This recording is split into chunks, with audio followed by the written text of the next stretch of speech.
sebuah kerajaan megah yang pernah jaya, kini berada di bawah kendali seorang pejabat Tionghoa misterius bernama Zhou Laiwa. Bagaimana bisa seorang pejabat asing memimpin Majapahit? Dan apakah benar dialah yang menjadi awal mula keruntuhan kerajaan legendaris ini? Zhou Laiwa diangkat oleh Raden Patah setelah serangan Demak pada tahun 1478.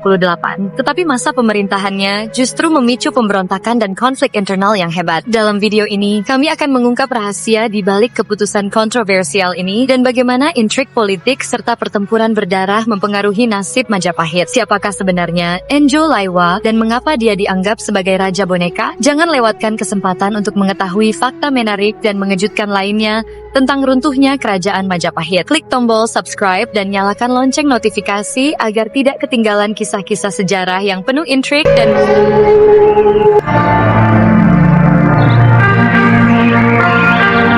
Majapahit merupakan kerajaan terbesar yang mencapai puncak kejayaannya pada masa pemerintahan Raja Hayam Wuruk 1350 hingga 1389 berkat peran penting Mahapatih Gajah Mada. Namun meski kuat dan memiliki wilayah kekuasaan yang luas, kerajaan ini tidak terhindar dari kemungkinan runtuh. Kepergian Gajah Mada pada tahun 1364 menggoyahkan kepemimpinan Hayam Wuruk. Keruntuhan Majapahit pun mulai terlihat. Setelah Hayam Wuruk mundur dari kepemimpinan, sistem pemerintahan di kerajaan Majapahit menjadi kacau dan muncul berbagai perselisihan baik di dalam maupun di luar istana.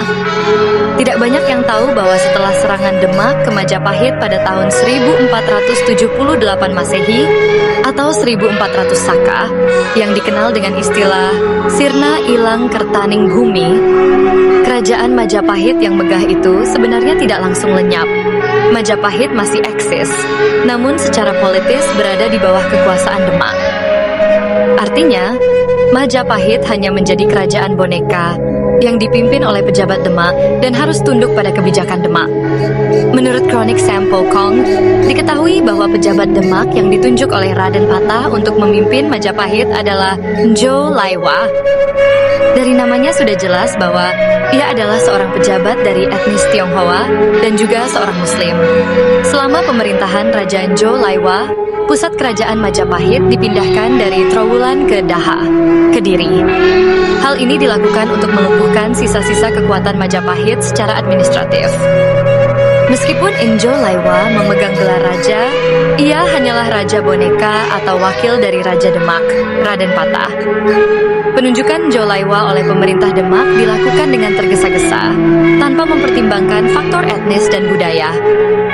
Tidak sepenuhnya memahami masyarakat Majapahit, dan potensi pemberontakan Majapahit untuk kembali merdeka sangatlah besar. Akhirnya, pada tahun 1486 Masehi, pecahlah pemberontakan rakyat Majapahit yang dipimpin oleh Samarawijaya dan adiknya Girindrawardhana, keturunan pewaris tahta Majapahit dari Trah Kertawijaya. Dalam pemberontakan tersebut, Raja Zhou Laiwa tewas dan rakyat Majapahit berhasil merebut kembali pusat pemerintahan di Daha. Namun, Samarawijaya tewas, sehingga Girindrawardhana naik tahta sebagai raja. Menyadari kesalahannya dalam menempatkan orang yang salah sebagai Raja Majapahit, Raden Patah melakukan rekonsiliasi dengan Girindrawardhana. Mereka sepakat bahwa Demak mengakui otonomi Majapahit di Daha, tetapi tetap berada di bawah kekuasaan Demak. Dengan demikian, Demak berhasil meredam gejolak pemberontakan rakyat Majapahit karena mereka dipimpin oleh pewaris tahta Majapahit sendiri yang mendapat restu dari rakyat Majapahit.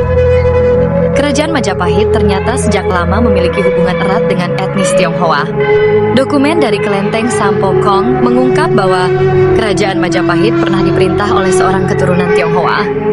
Penguasa tersebut bernama Zhou Laiwa diangkat sebagai pemimpin di Majapahit setelah Raja Kertabumi ditahan dan dibawa ke Demak. Setelah pemberontakan tersebut, Panembahan Jimbun menunjuk iparnya, yang dalam berita Tionghoa disebut Pa Bu Tala, sebagai penguasa Majapahit. Tokoh ini diidentifikasi sebagai Prabu Girindrawardhana. Nama Girindrawardhana sendiri tercantum dalam prasasti Jiyu dari tahun Saka 1408 atau tahun Masehi 1486 dengan nama Dia Ranawijaya. Raja Majapahit juga konon menikah dengan seorang keturunan Tionghoa yang kemudian melahirkan seorang anak bernama Raden Kusen. Anak ini dikenal karena ketekunan dan keuletannya, tidak takut pada kesusahan, dan tidak kenal lelah saat bekerja. Ironisnya, Raden Kusen akhirnya turut membantu meruntuhkan kerajaan ayahnya. Bersama Jinbun, yang saat itu berusia 23 tahun, Raden Kusen melakukan penyerbuan ke kerajaan Majapahit. Kinsan alias Raden Kusen berhasil menyusup ke dalam keraton Majapahit sebagai mata-mata dengan usia yang hampir sama dengan Jinbun. Kedua tokoh ini berhasil merongrong kekuatan Majapahit dari dalam. Mereka kemudian membangun pelabuhan Semarang dan membuat meriam-meriam besar yang digunakan untuk menyerang kota Malaka. Dokumen dari Klenteng Sampokong memberikan sumber sejarah baru yang dapat dibandingkan dengan babat Tanah Jawi dan Serat Kanda yang sering dianggap sebagai dongeng dengan banyak elemen fantasi.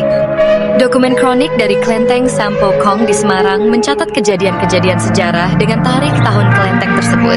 Klenteng Sampokong didirikan pada tahun 9 masa pemerintahan Kaisar Yongle, yang bertepatan dengan tahun Hijriah 814 atau tahun Masehi 1411. Semua peristiwa yang tercatat dalam kronik Tionghoa tersebut selalu disertai dengan tarik tahun kelenteng.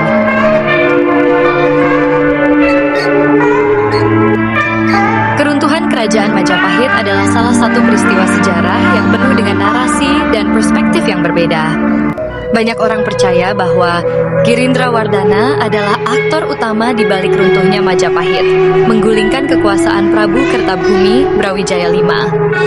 Narasi ini didukung oleh kekuasaan elit penguasa dengan motif ideologis yang kuat, terutama dari kalangan mayoritas Islam di Indonesia.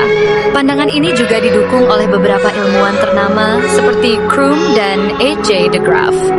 Dokumen dari Kelenteng Sampokong mengungkapkan bahwa Nju Laiwa, seorang pejabat Tionghoa, pernah diangkat menjadi pemimpin Majapahit oleh Raden Pata setelah serangan Demak pada tahun 1478 Masehi.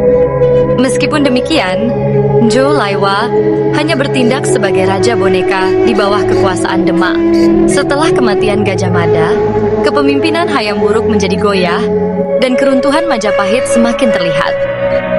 Sistem pemerintahan yang tidak teratur dan perselisihan internal serta eksternal turut berkontribusi pada melemahnya kerajaan. Pada tahun 1486 Masehi, terjadi pemberontakan yang dipimpin oleh Samarawijaya dan Girindrawardhana yang berhasil merebut kembali pusat pemerintahan di Daha setelah kematian Nju Laiwa. Rekonsiliasi antara Raden Pata dan Girindrawardhana menghasilkan pengakuan otonomi Majapahit di Daha, meskipun tetap berada di bawah kekuasaan Demak. Narasi runtuhnya Majapahit tidak sepenuhnya kokoh, karena masih ada pandangan lain yang bertahan dan menjadi simbol perlawanan. Kelompok-kelompok berideologi Hindu, Buddha, dan Kejawen sering menempatkan Demak sebagai pelaku utama penyerangan Majapahit. Perdebatan mengenai runtuhnya Majapahit mencerminkan teori pengetahuan dan kekuasaan Foucault, di mana tidak ada teks sejarah yang benar-benar objektif. Masing-masing versi berusaha meyakinkan masyarakat bahwa pendapat mereka adalah yang paling benar. Dan di balik kekuasaan selalu ada ideologi yang mendukung dan mempertahankan sebuah pengetahuan. Kesimpulan ini menunjukkan bahwa narasi tentang runtuhnya Majapahit adalah kompleks dan dipengaruhi oleh berbagai faktor ideologis, politik, dan sosial.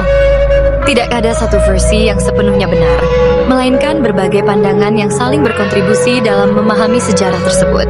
Demikianlah ulasan kali ini mengenai Nju Laiwa yang pernah memerintah di Kerajaan Majapahit.